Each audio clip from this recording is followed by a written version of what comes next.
Is Gambit the new best hero in Marvel Champions? Well, we're going to take a look. We're going to go through his cards first, and then we're going to talk about how I've been playing him and how I like him, and then some of my overall thoughts. All right, so first up, we have his alter ego side, Remy LeBeau. It's a 3 recovery card, 6 hand size, 9 hit points. Now, 9 hit points has been pretty standard of what we've been seeing with most of the X-Men heroes. So it's a little bit on the weaker side, but I think he makes up for it. The Thief Extraordinaire action, though, is what makes him pretty darn interesting. You see, exhaust Remy LeBeau and look at the top 2 cards of the encounter deck, discard one of those cards, and doing so, remove threat from a scheme equal to the number of boost icons on that card. Now, this is a really strong card, not only because you can control how much thwart you remove or not remove, and that's important because sometimes you don't want to remove as much as you thought you would, and we'll get into that in a bit, but it also allows you to look at what the next card is going to be, either as a boost card for the villain, or if it's going to be an encounter card because the villain's stunned or confused or whatever, right? So it's a multi-purpose kind of card, or a multi-purpose action, I should say, in that sense, which makes it actually pretty darn strong and pretty darn useful. Now, if they change it in the future that you have to shuffle the other card back in, it won't be as good, but still, it's a pretty good action alter ego ability, and it's one of those things where I think it really sets the tone of what Remy can and can't do that makes him pretty fascinating. All right, so over on his hero side, he's a 1-2-3 hero. Now, most of the time when you have a 1-2-3 hero, that kind of sets you up as being a protection sort of hero, and I've heard success stories being thrown around with protection Remy. I haven't done as well with that, and we'll get into more of that later, but that's kind of interesting to see. He has a 5 hand size, 9 hit points, and he has a charge D card action. You place 1 counter here, limit once per round, which, by the way, there is no maximum to the amount of counters, which is absolutely huge. And you have throw D card. It's an interrupt. When you play an attack event, remove up to 3 charge counters from here, and that event deals +1 damage for each counter removed, which will be huge, but makes him really strong attack wise, right? This ability to basically save up for huge attacks moving forward can get really bonkers good, and we'll definitely have to talk about it more in a little bit, but I really like this hero action that he has here. Now, Rogue Signature Ally might be one of the best signature allies out there because she's a 4-2-2-3, which is kind of expensive for what she is, but you can reduce the cost to play Rogue by 1 for each charge counter on your identity. Now, there is no max on your identity, so if you have 4 charge counters and you get Rogue, free card, as easy as that. And she comes in with toughness, so you get basically a free block the first round that you use her, as long as you don't use her for attacking or thwarting. That's huge. That's an absolutely huge, amazing card to have. She is so strong in my opinion. I think she's arguably one of the strongest, if not the strongest signature ally out there. Again, toughness isn't like over the top great, and I know there's some signature allies that really help their heroes out with how their mechanics work, but the fact that you can get her out for free or super cheap and she comes in with tough, I think is a huge help for Gambit. All right, now Thieves Guild is an interesting card. It's a 1-cost support. It's an alter ego response.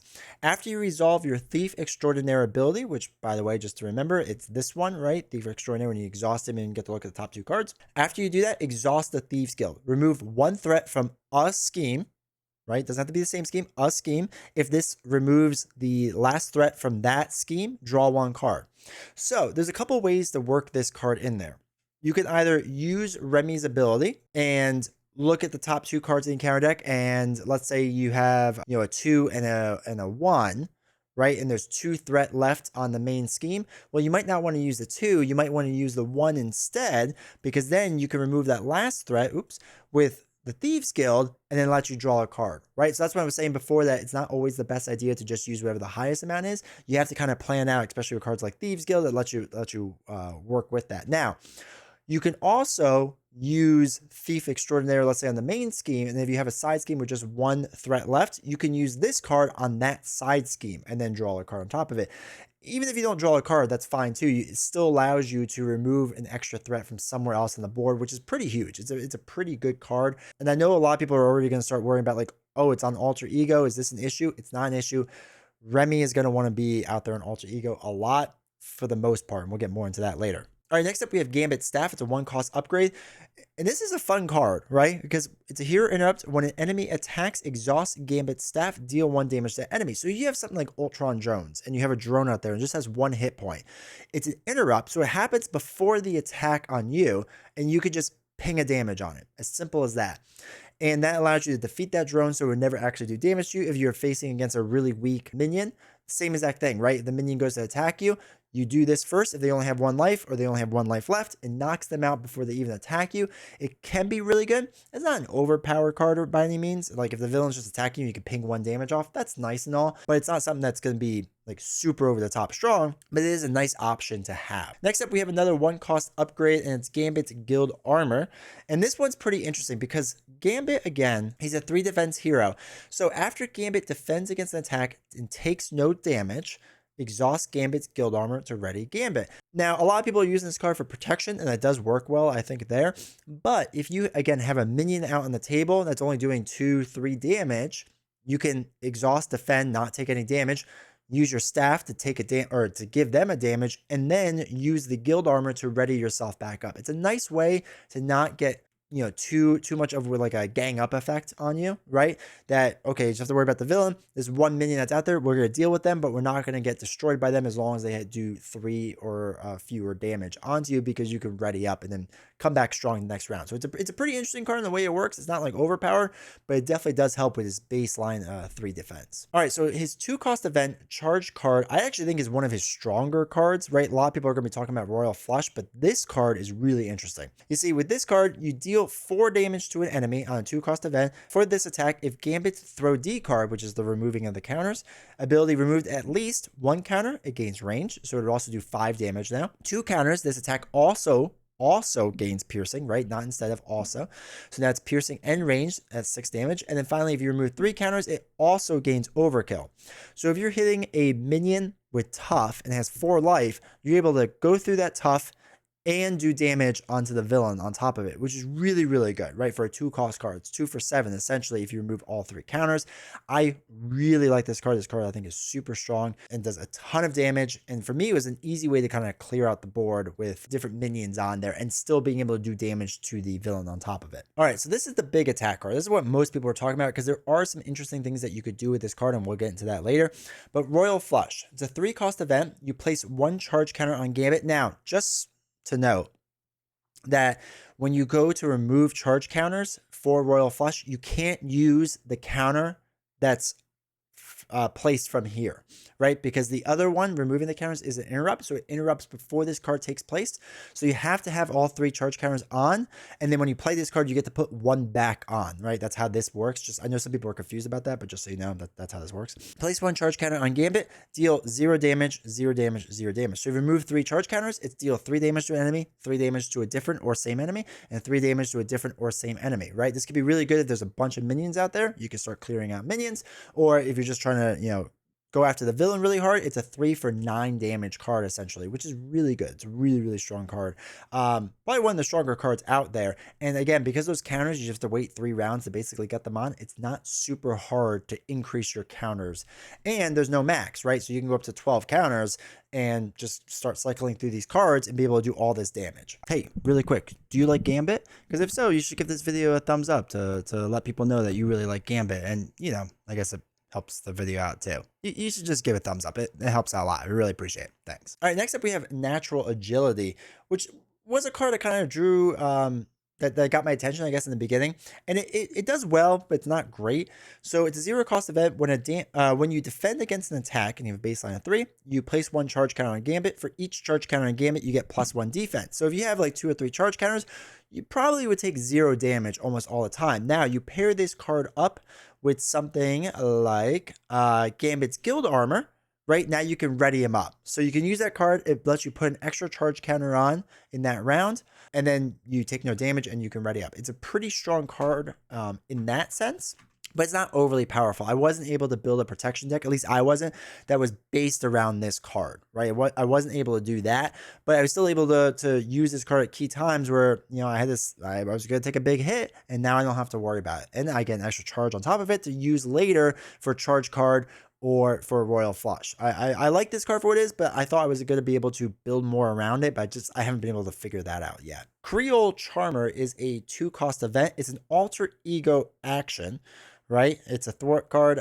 Removes 3 threat from the scheme. If this removes the last threat from that scheme, confuse the villain. Now, this was really great to get in the beginning of the game when there'd be like 1 threat on the main scheme or maybe 2. You can use this card, confuse the villain, as long as they're not steady or stalwart, and then you could stay down in alter ego action to continue to build out Gambit. I actually really like this card for that aspect of things. Also, if you decide to do a kind of alter ego build with Gambit, which is feasible with him, this card is basically what allows you to kind of like stay face down or stay in alter ego, right? To build out before you want to flip up and do your big attacks. It's a pretty interesting way of doing this, of this card. And I enjoyed it. I think it was fun, but it wasn't something that, it stunk when you kind of went through them all and then you didn't really have any, because alter ego, you just have like the main, alter ego ability, which isn't as strong as this, because again, confusing the villain is huge for the following round, but still a good card, still a very good card. It was pretty strong and fun to use overall. All right, last up we have Molecular Acceleration, which is a 2 resource card, right, with an energy and a strength, but has a hero interrupt, so you can still play it on your alter ego action, but you don't get the hero interrupt ability. When you spend this card, place 1 charge counter on Gambit. There's 2 of these cards, so it does allow you to play some of your more expensive cards or some of your other more expensive cards and get your charge counter a bit higher, but you do have to be on the hero side to kind of make that work. All right, so it seemed like the consensus in the very beginning of when Gambit came out is there was going to be 2, maybe 3 ways to play it, right? You could play a well-balanced approach of bouncing back and forth between alter ego and hero side and being able to control the board state in alter ego and then saving up for your big attacks on hero. I wasn't ever really able to get this to work well on tougher villains. On some of the easier ones, it works fine, but on the harder villains, I never felt like this really worked that well. It feels like I was doing 2 things okay and not 1 thing great. What you can do, which is interesting, is you could be on alter ego pretty much the entire game and then flip up to do damage. I did this mainly with Justice and it worked pretty well. You have to have more kind of cards that attack in Justice, right? Like Stealth Strike or cards like that. But you have to have different cards that do attacks so that this way when you're ready to flip up, you could do some damage, get those counters on, save it for your big hits, and then flip back down to go back to controlling the board. I feel like this is what the game wanted you to do, was spend a lot of time in alter ego and pop up now and again to attack. But because you can only put charge counters on when you're in hero mode, it's kind of harder to do. And it felt like I was stalling a bit too much, right? Like I never felt like there was a really great, strong, opportune time to flip up, because you do need to be in the hero side for a while to build up those counters.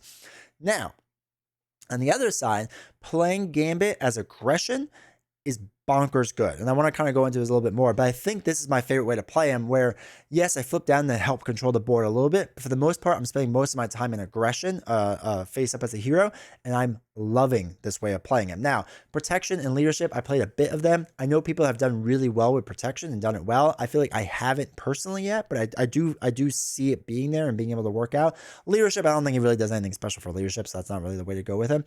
But aggression, hero side, I'm really for. So let's break this down just a little bit. Now, one of the interesting things you could do is something with the Royal Flush, right? It's a 3-cost event, and it deals 0 damage, 0 damage, 0 damage.